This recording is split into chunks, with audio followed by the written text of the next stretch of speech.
नमस्कार दर्शक बंधु, आज हूँ जुलाई मास 14 तारिख सोमवार। आज दिन जागर टॉप 20 गुरुत्वपूर्ण खबर उपरे चलतु नजर पकाइबा। भिडियोटी को शेष पर्यंत देखंतु, मात्र किछि समय मध्य जानिपारे आज दिन जागर संपूर्ण खबर। ता पूर्व चैनल रे नुआ थिले चैनल को सब्सक्राइब करी पाखरे थिबा बेल आइकन को क्लिक करिया जरूरी, जहाँ फल प्रतिदिन लेटेस्ट न्यूज अपडेट आपण मैंने प्रथम देखिपारे।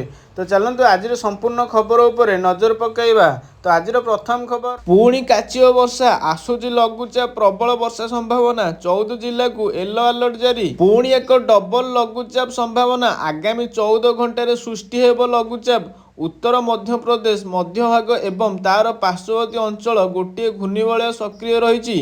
अन्य एक घूर्णिवलय उत्तर बंगोपसागर उपरे दुईटी घूर्णिवलय प्रभाव में दुईटी लघुचाप क्षेत्र सृष्टि होगा संभावना रही। गोटे लघुचाप क्षेत्र उत्तर पश्चिम मध्य प्रदेश और पार्श्ववर्ती अंचल सृष्टि हो। अन्य एक लघुचाप क्षेत्र पश्चिमबंग एवं ओडिशा उपकूल में सृष्टि हो। यार प्रभाव में राज्य में पुणी प्रबल वर्षा संभावना रही। आगामी 24 घंटे प्रबल अति प्रबल वर्षा पाई 3 जिला मयूरभंज, केन्दुझर और सुंदरगढ़ को ऑरेंज वार्निंग जारी होईची। प्रबल वर्षा सह बिजुली घड़घड़ी और घंटा प्रति 30 रु 40 किलोमीटर बेगर पवन पाई 14 जिला को येलो अलर्ट जारी होईची। आसंता काली प्रबल अति प्रबल वर्षा सह बिजुली और घड़घड़ी पाई 6 जिला को मयूरभंज, केन्दुझर, सुंदरगढ़, संबलपुर, झारसुगुड़ा और बरगढ़ को ऑरेंज वार्निंग जारी होईची। सेहीपरि प्रबल वर्षा पाई 10 जिला को येलो अलर्ट जारी होईची। परवर्ती खबर, समुद्र ओलटिला डंगा। समुद्र रे ओलटिला डंगा, 5 जन मत्स्यजीवी गुरुतर। अशांत समुद्र जोगु माछ धरिबाकू जाइथिबा चंद्रभागा नोलिया साईर मत्स्यजीवी डंगा ओलटि जाइथिला। एथिरे 5 जन मत्स्यजीवी आहत होइछन्ति। एहासह माछमरा जाल, डंगा चालना मोटर सह समस्त माछ धरा आसबाबपत्र समुद्र भासी जाइछि। आहत को पुरी मेडिकल रे भर्ती करा जाइछि। परवर्ती खबर, डेलांगरे बार्ड फ्लू आतंक, द्वितीय दिन रे कुकुड़ा मरा अभियान। पिपिली पुरी जिला डेलांगरे बार्ड फ्लू आतंक, द्वितीय दिन रे कुकुड़ा मरा अभियान। आज द्वितीय दिन में 4360 कुकुड़ा कलिंग कराଯିबार कार्यक्रम रही।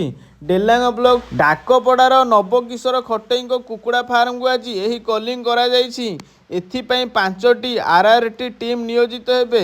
यह सहित गड़मोटरी गाँवर युधिष्ठिर सामंतराय, हुमर गाँवर अमूल्य साहू, साउरिया पंचायतर जितेंद्र बारी फार्म रु सैंपल संग्रह करा जाई बार्ड फ्लू परीक्षा पई पठाजिबो। सेहीपरि 10 किलोमीटर सर्वेलांस भितर थिबा प्राय 50टी कुकुड़ा फार्म को 2टी आरआरटी टीम जाई सर्वेक्षण करिवे। एथिसह प्रशांत प्रधान को फार्म को सानिटाइज करा जिबार कार्यक्रम रही। परवर्ती खबर, विद्युत तार संस्पर्श आसी माई हाथीर मृत्यु, जड़े अटक। विद्युत तार संस्पर्श आसी माई हाथीर मृत्यु। रेढ़ाखोल बनखंड नाकोटी देवल रेंज टिकिलीपड़ा गाँ जंगल में चाष जमी को सुरक्षा पाई विद्युत तार बिछा जाइथिला।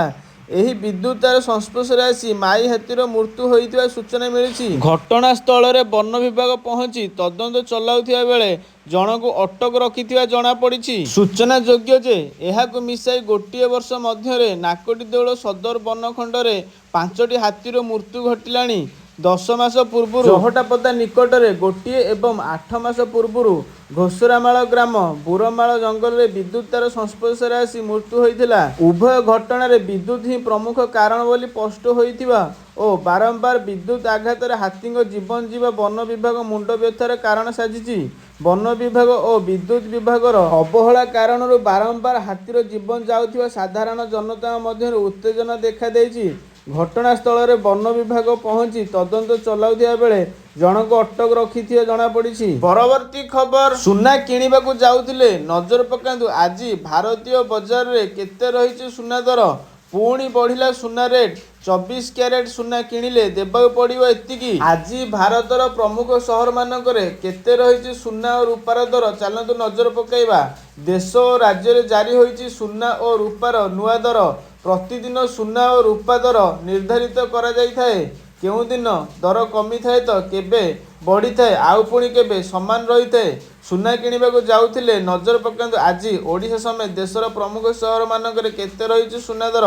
ଆଜି ଭାରତୀୟ ବଜାରରେ 24 କ୍ୟାରେଟ ସୁନା 99,710 ଟଙ୍କା ରହିଛି। ସେହିପରି 22 କ୍ୟାରେଟ ସୁନା ଦର 91,400 ଟଙ୍କା ଛୁଇଁଛି।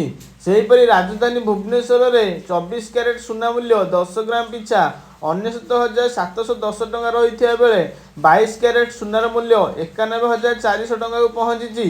ସେହିପରି ମୁମ୍ବାଇରେ 24 କ୍ୟାରେଟ ମୂଲ୍ୟ 99,710 ଟଙ୍କା ଓ 22 କ୍ୟାରେଟ ମୂଲ୍ୟ 91,400 ଟଙ୍କା ରହିଛି। ନୂଆଦିଲ୍ଲୀରେ 24 କ୍ୟାରେଟ 99,860 ଟଙ୍କା ଓ 22 କ୍ୟାରେଟ 90,900 ଟଙ୍କା ରହିଛି।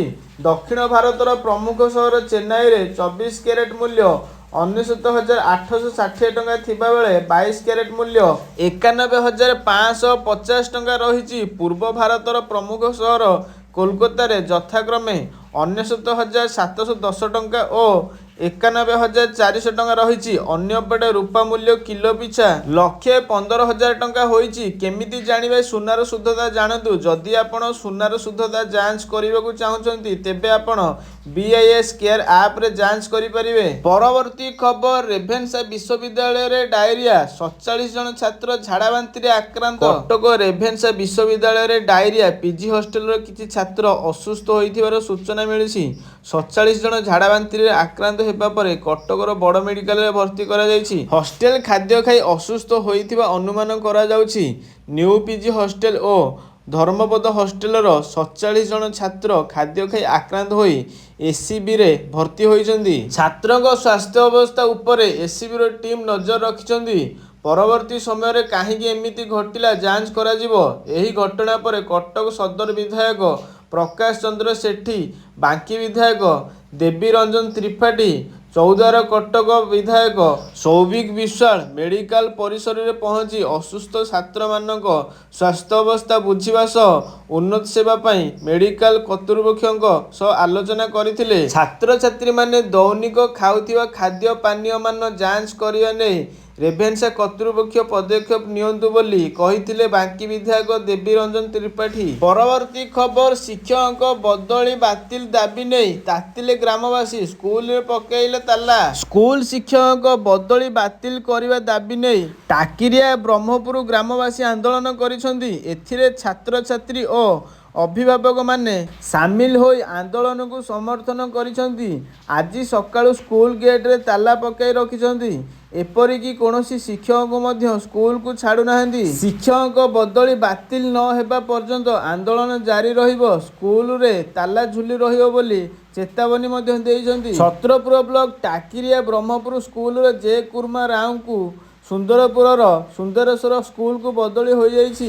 ଜେ କୁର୍ମା ଜଣେ ଭଲ ଶିକ୍ଷକ। ତାଙ୍କ ପାଇଁ ବେସରକାରୀ ସ୍କୁଲର କିଛି ପିଲା ଚଳିତ ବର୍ଷ ଶିକ୍ଷାବର୍ଷରେ ସେଠାରୁ ବାହାରି ଏହି ସ୍କୁଲରେ ନାମ ଲେଖାଇଛନ୍ତି।